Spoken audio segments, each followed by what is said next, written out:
H D. Kumaraswamy ವಿರುದ್ಧ ಗಣಿ ಗುತ್ತಿಗೆ ಆರೋಪ.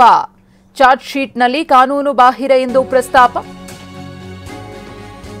ಎಚ್.ಡಿ. ಕುಮಾರಸ್ವಾಮಿ ಅವರ ವಿರುದ್ಧ ಗಣಿ ಗುತ್ತಿಗೆ ಆರೋಪಕ್ಕೆ ಸಂಬಂಧಪಟ್ಟಂತೆ ಚಾರ್ಜ್ ಶೀಟ್ನಲ್ಲಿ ಕಾನೂನು ಬಾಹಿರ ಎಂದು ಪ್ರಸ್ತಾಪ.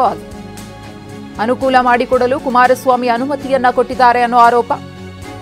ಸಾಯಿ ವೆಂಕಟೇಶ್ವರ ಮಿನರಲ್ಸ್ ಕಂಪನಿ ಬಳ್ಳಾರಿಯ ಸಂಡೂರಿನಲ್ಲಿ ಎಸ್ಎಸ್ವಿಎಂ ಕಂಪನಿಗೆ ಅನುಕೂಲವನ್ನು ಮಾಡಿಕೊಡಲಾಗಿದೆ ಅನ್ನೋ ಆರೋಪ. 2007ರಲ್ಲಿ ಕುಮಾರಸ್ವಾಮಿಯವರು ಸಿಎಂ ಆಗಿದ್ದ ವೇಳೆ ಅನುಮತಿಯನ್ನ ಕೊಟ್ಟಿದ್ದಾರೆ. 550 ಹೆಕ್ಟೇರ್ ಭೂಮಿ ನಿಯಮ ಉಲ್ಲಂಘಿಸಿದ ಆರೋಪ. ನಿಯಮಗಳನ್ನು ಉಲ್ಲಂಘಿಸಿ ಮಂಜೂರು ಮಾಡಿದ್ದಾರೆ ಅನ್ನೋ ಆರೋಪ ಇದೆ. 2011ರಲ್ಲಿ ಲೋಕಾ ರಿಪೋರ್ಟ್ನಲ್ಲಿ ಉಲ್ಲಂಘನೆಯ ಬಗ್ಗೆ ವರದಿಯನ್ನ ಕೊಡಲಾಗಿತ್ತು.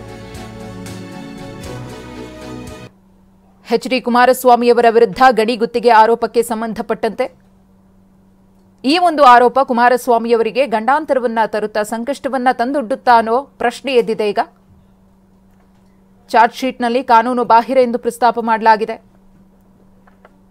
ಎಸ್ಎಸ್ವಿಎಂ ಕಂಪನಿಗೆ ಅನುಕೂಲವನ್ನ ಮಾಡಿಕೊಡುವುದಕ್ಕೆ ನಿಯಮಗಳನ್ನು ಗಾಳಿಗೆ ತೂರಿದ್ದಾರೆ ಅನ್ನೋ ಆರೋಪವೂ ಕೂಡ ಕೇಳಿಬಂದಿದೆ.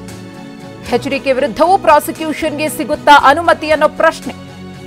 ರಾಜ್ಯಪಾಲರ ಅನುಮತಿಯನ್ನ ಎಸ್ಐಟಿ ಮುಖ್ಯಸ್ಥರು ಕೇಳಿದ್ದಾರೆ. ಮತ್ತೊಮ್ಮೆ ವರದಿ ನೀಡಿ ಚಾರ್ಜ್ ಶೀಟ್ ಅನ್ನು ಸಲ್ಲಿಸಲು ನಿರ್ಧಾರವನ್ನು ತೆಗೆದುಕೊಳ್ಳಲಾಗಿದೆ.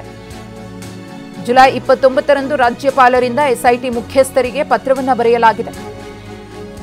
ಇನ್ನು ಕೆಲ ಸ್ಪಷ್ಟನೆಯನ್ನ ನೀಡುವಂತೆ ರಾಜ್ಯಪಾಲರು ಪತ್ರವನ್ನ ಬರೆದಿದ್ರು. ರಾಜ್ಯಪಾಲರು ಕೇಳಿದ್ದ ಸ್ಪಷ್ಟನೆಗಳಿಗೆ ನಿನ್ನೆ ಎಸ್ಐಟಿ ಪ್ರತಿಕ್ರಿಯೆಯನ್ನು ಕೂಡ ನೀಡಿದೆ.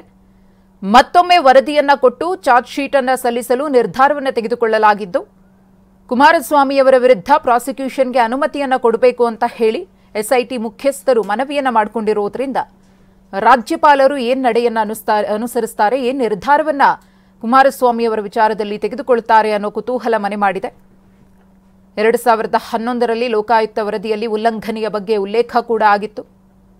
ಈ ಸಂಬಂಧ ಪ್ರಾಸಿಕ್ಯೂಷನ್ಗೆ ಅನುಮತಿಯನ್ನ ಕೋರಲಾಗಿದೆ. ರಾಜ್ಯಪಾಲರಿಗೆ ಪತ್ರ ಮೂಲಕ ಮನವಿಯನ್ನ ಮಾಡಿಕೊಂಡಿದ್ದಾರೆ ಎಸ್ಐಟಿ ಮುಖ್ಯಸ್ಥರು. ಪ್ರಾಸಿಕ್ಯೂಷನ್ಗೆ ಅನುಮತಿಯನ್ನ ಕೊಡಬೇಕು ಅಂತ ಹೇಳಿ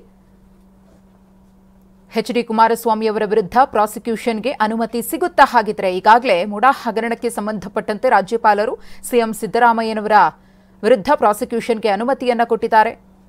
ಕೋರ್ಟ್ನಲ್ಲಿ ವಿಚಾರಣೆ ನಡೀತಾ ಇದೆ. ಈ ನಡುವೆ ಇದೀಗ ಕೇಂದ್ರ ಸಚಿವ ಎಚ್.ಡಿ. ಕುಮಾರಸ್ವಾಮಿಯವರಿಗೂ ಕೂಡ ಪ್ರಾಸಿಕ್ಯೂಷನ್ ಸಂಕಷ್ಟ ಎದುರಾಗುತ್ತಾ ಅನ್ನೋ ಪ್ರಶ್ನೆ ಎದ್ದಿದೆ.